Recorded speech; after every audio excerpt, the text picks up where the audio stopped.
two former Jefferson Parish Sheriff's deputies charged with manslaughter now lies with the jury. Today, they heard closing arguments and two very different versions of the facts and circumstances of the case. Paul Murphy was in the courtroom. He's been following this trial for us all along, and he joins us now with the latest. Paul?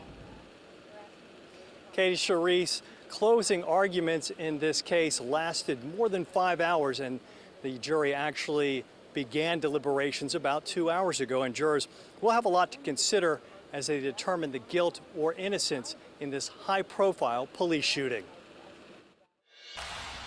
Back up! Put the guns up! Unjustified deadly force or self-defense.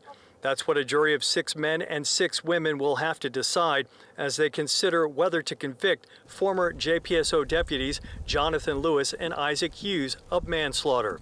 They are accused of shooting and killing Daniel Valley while investigating a noise complaint in Marrero in the early morning hours of February 16, 2022. Prosecutor Rachel Africk started her closing argument recounting Valley's final words. "Please put the guns down. Please put the guns down." Those are the last words Daniel Valley uttered on this earth before these 2 men fired 26 shots and ended his 34-year life. Africk then replayed body camera video of deputies pleading with Valley to get out of his vehicle. I'm a busted. Break the window, I'm gonna take off. I'm scared to death. I'm scared right now. Listen, I'm a busted. I'm scared, sir. That's all it is. I'm scared. I'm not trying to cause no trouble. I'm scared. Turn the car off. They're trying to shoot me. The jury watched Valley die in a hail of 27 bullets more than a half dozen times on video after he suddenly dropped his hands, revved his engine, and beeped his horn. Africk said, yes, he should have gotten out of the car. Everyone should comply with police officers, but the penalty for not complying isn't losing his life. Attorney John Fuller gave an equally as gripping and powerful closing in defense of his client, Isaac Hughes. He warned members of the jury a manslaughter conviction could have a chilling effect on law enforcement. Fuller suggested it could lead to more police funerals if officers fear their use of force could result in them being prosecuted. Fuller: it was self-defense. It wasn't criminal negligence. Some members of the jury wiped tears after Fuller raised his voice, saying, all these boys wanted to do is serve their community.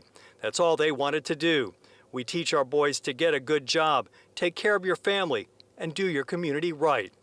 Lewis's attorney, Frank DeSalvo, followed up saying, don't get me wrong, my client killed Mr. Valley. The only issue is, did he act reasonably?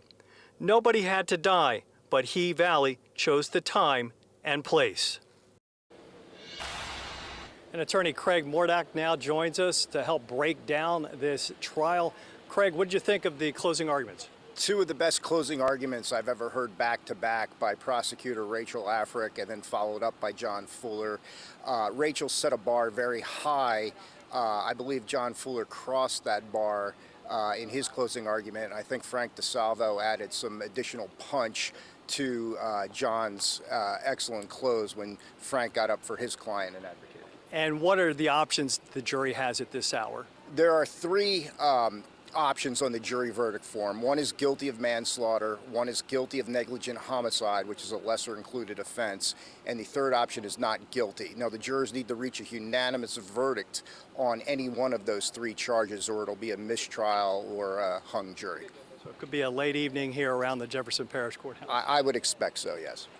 And that's the story at this point as the Jefferson Parish manslaughter case continues with jury deliberations up on the 4th floor here at the Jefferson Parish Courthouse.